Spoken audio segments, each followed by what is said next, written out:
bien, comme à notre bonne habitude, eh bien, nous allons retrouver en duplex Éric Galliègue. Bonjour Éric. Bonjour Louis-Antoine. Bonjour Eric, merci d'être avec nous ce matin. Je rappelle que vous êtes donc directeur de la recherche chez FI Advisor Valcan, avec nous tous les vendredis pour bien décortiquer l'actualité et son impact sur l'évolution des indices, des grands indices actions mondiaux.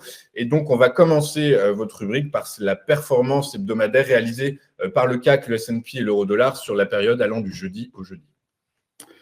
Eh bien, nous sommes dans une période de consolidation avec des variations relativement limitées sur cette semaine. Une petite baisse en Europe, une petite hausse aux États-Unis. Donc, la poursuite en fait du mouvement précédent, à savoir la digestion en quelque sorte de la hausse importante de la fin d'année 2023 dans le cadre d'une consolidation qui porte aussi sur la parité euro-dollar qui est quasiment inchangée cette semaine. Alors, c'était le point d'orgue de cette semaine macro. Hier, la publication de l'indice des prix à la consommation aux États-Unis pour le mois de décembre, qui est ressorti en hausse plus qu'anticipé. Ceci étant, alors vous allez nous expliquer, mais ceci étant, quand on regarde l'évolution des marchés actions hier aux États-Unis, eh bien, ça a fait un peu l'effet pétard mouillé quand même. Oui, mais peu importe la réaction du marché. Ce qui importe ici, c'est de comprendre les événements et leur analyse objective. Donc aujourd'hui, effectivement, la première, je dirais, actualité de cette semaine, c'est une inflation américaine qui a été publiée donc en légère hausse par rapport au mois précédent et en légère hausse aussi par rapport aux prévisions. Donc on est à 3,4% au rythme annuel sur le CPI. Donc on parle bien du CPI parce qu'il y a plusieurs mesures donc de l'inflation aux États-Unis. C'est l'inflation à la consommation. Et cette inflation à la consommation, elle est passée donc à 3,4 au rythme annuel fin décembre et elle est passée à 3,9% pour sa partie corps, pour la partie pour la véritable inflation, pour moi, c'est-à-dire corriger des phénomènes les plus volatiles, des composantes les plus volatiles de l'indice. Donc, c'est objectivement et clairement une mauvaise nouvelle, il faut le dire comme ça. L'inflation remonte un petit peu, elle est légèrement supérieure aux attentes. Bon, c'est pas dramatique non plus, mais c'est quand même une mauvaise nouvelle par rapport, bien sûr, aux anticipations de politique monétaire de la Fed et à ce fameux pivot qui risque de prendre beaucoup plus de temps, à mon avis, que ce que l'on envisage ou ce que l'on envisageait il y a encore quelques jours. Ah oui, c'est très clair, puisque donc la date du prochain meeting de la Fed, c'est dans 19 jours, 31 janvier. Oui. D'ici là, sera publié, vous faites bien de dire qu'effectivement, il y a plusieurs indicateurs d'évolution de la hausse des prix. Et celui que la Fed regarde le plus, selon ce que l'on peut lire à droite à gauche et entendre à droite à gauche, c'est le PCE, l'indice PCE, qui lui sera publié le 26 janvier prochain. Et quand on regarde les anticipations de marché quant au pivot de la Fed, il reste quand même malgré tout anticipé pour le 20 mars prochain, mais dans des proportions moindres. Donc, on suivra tout ça effectivement avec attention. Et de toute façon, c'est ce qui drive les marchés en ce début d'année. C'est le réajustement des modèles des financiers en rapport avec la réalité de la situation macroéconomique aux États-Unis et des perspectives de baisse de taux annoncées par les responsables de la Réserve fédérale américaine. On va poursuivre. Alors, eh bien, tout est annoncé si vite qu'il n'y a plus aucune surprise, mais donc on va poursuivre avec la production industrielle allemande qui a chuté. Signe annonçateur en début de semaine, c'était les commandes à l'industrie en Allemagne qui laissaient poindre le fait que potentiellement l'Allemagne l'industrie allemande continue d'évoluer dans une forme de marasme.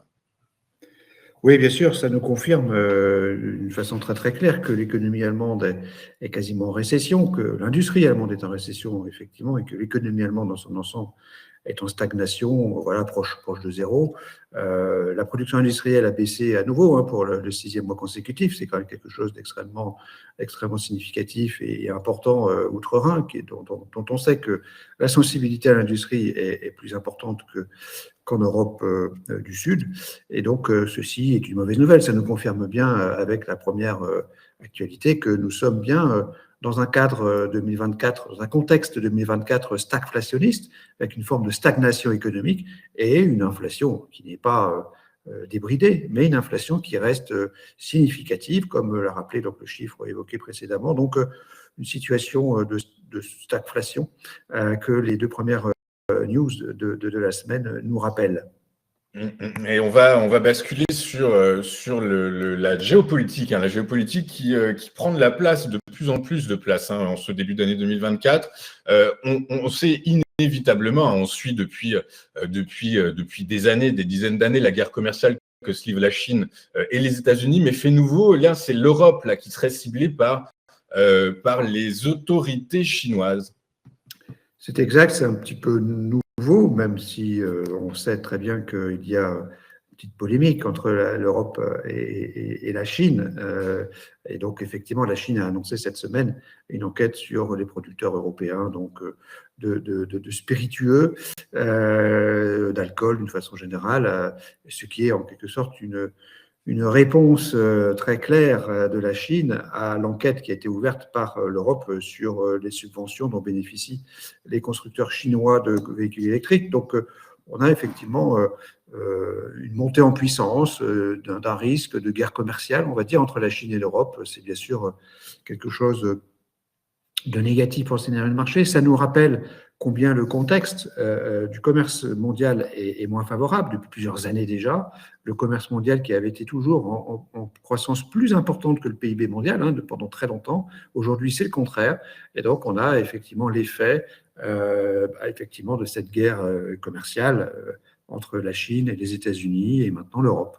Oui, effectivement, vous faites très bien de le rappeler, de le préciser, Eric. Le commerce mondial qui ralentit, qui se régionalise fortement, et du coup, c'est une des menaces qui pèsent sur la croissance mondiale en 2024, selon notamment la Banque mondiale qui a publié ses révisions, qui a révisé à la baisse ses prévisions de croissance pour 2024 en début d'année. Du coup, voilà, on est effectivement sur quelque chose de négatif. On va finir alors avec une actualité positive, c'est la microéconomie, puisque les grandes opérations de rapprochement stratégique se renforcent, se poursuivent.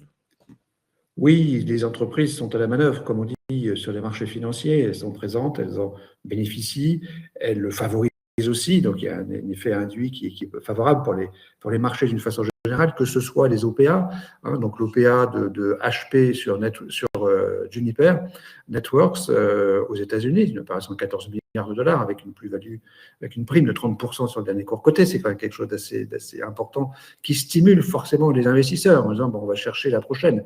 Et donc, ça permet de déclencher de nouveaux achats.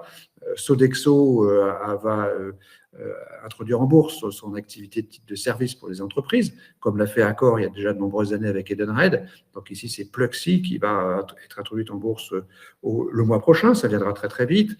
Vivendi qui travaille sur un schéma d'introduction en bourse de Havas, de Canal+, de la holding de Lagardère. Donc tout ceci montre que les entreprises sont actives et tout ce qui est activité donc d'introduction, d'OPA est plutôt favorable pour le scénario de marché, bien sûr, et donc c'est le seul point positif qu'on a vu dans cette actualité hebdomadaire. Oui, c'est ça. Quand on regarde votre slide sur la synthèse de l'actualité de la semaine, elle ressort inévitablement négative, et c'est la macro, et c'est la macro, enfin tous les facteurs, toutes les variables qui influent au-delà de la microéconomie, qui influent sur l'évolution des marchés financiers, bien là, ils sont quasiment tous orientés à la baisse. Voilà, ils sont orientés à la baisse, il manque le critère financier, enfin le chapitre financier, puisqu'il y a 5, de mon point de vue, 5 grands chapitres qui affectent ou qui constituent les risques de marché d'une façon générale. Donc, il faudra rajouter le risque financier, mais globalement, effectivement, on a 3 points négatifs, côté politique, économie et monnaie, et un seul point positif, les entreprises qui restent depuis longtemps le point positif du scénario de marché, on le sait bien, et au total, donc, ça nous fait une semaine légèrement négative à -2 sur cette actualité. -2 sur cette actu, et du coup, avec votre nouveau modèle de perception et de prospective, vous revoyez votre recommandation d'investissement par rapport à la semaine dernière. J'imagine vous la revoyez un peu, comment dire, moins confiante d'une certaine façon. Non, à nouveau, on a deux manières de comprendre et d'interpréter ce qui se passe sur le marché. La première, c'est de mesurer le risque d'une façon, le niveau de risque qui s'impose à tous les investisseurs. C'est ce qu'on vient de faire, c'est dans la mise à jour avec un -2, c'est-à-dire qu'on a un risque qui a légèrement augmenté au cours la semaine écoulée. On fait une mesure en glissement semestriel, je passe au détail technique pour, je dirais, synthétiser cette analyse du risque, mais l'analyse du risque, c'est un point très important pour les investisseurs, c'est de savoir à quel risque ils sont exposés quand ils sont sur les marchés, ça c'est un premier point. Et puis ensuite, il y a le côté directionnel par rapport au prix et par rapport au momentum des prix, par rapport à la dynamique des prix. Donc, le risque, c'est un état de la matière financière en quelque sorte, c'est un élément important pour l'évaluation générale d'ailleurs des actions d'une façon générale, c'est un point donc qu'il faut suivre. Au niveau du risque, aujourd'hui, on considère qu'on est dans une situation relativement neutre, c'est-à-dire que le risque a diminué depuis 2 mois, d'une façon assez claire. On l'a vu dans ces différentes chroniques, depuis plusieurs semaines, on a eu beaucoup de vert et peu de rouge. Ici, on a un petit peu de rouge, mais globalement, on est toujours dans une situation, dans une mesure du risque où on est en gros sur une moyenne décennale, donc c'est moyen. Voilà. Et puis en deuxième partie, deuxième type d'analyse, c'est l'analyse du price momentum, l'analyse de la dynamique des prix, qui est plus directionnelle, sur laquelle effectivement nous on constate que le marché est haussier, clairement haussier, sur différents indicateurs, donc d'algorithmes, de dynamique des prix que nous faisons sur différents horizons d'investissement. Nous sommes clairement dans une logique haussière, et à partir du moment où on est dans cette logique haussière, en y intégrant d'autres mesures que nous faisons, nous considérons donc qu'il faut être investi aujourd'hui sur les actions européennes comme américaines, à 100%, c'est-à-dire au maximum autorisé par les niveaux de risque et par les engagements pris vis-à-vis des clients finaux par les asset managers. Mais on leur propose aujourd'hui d'être clairement investis sur les actions car la dynamique est haussière et le risque est, on va dire, neutre. Ok, très clair. Eh bien, écoutez, merci pour toutes ces explications, pour votre temps. Je rappelle que vous êtes directeur de la recherche chez FU Advisor Valcan et avec nous tous les vendredis. Merci Eric d'avoir été avec nous. Je vous souhaite une excellente journée. On se retrouve la semaine prochaine et nous, de notre côté, eh bien, on marque une rapide courte page de publicité. On se retrouve pour la suite et la fin de cette édition et de cette semaine de commentaires sur l'actualité des marchés financiers. À tout de suite sur Téléfinance.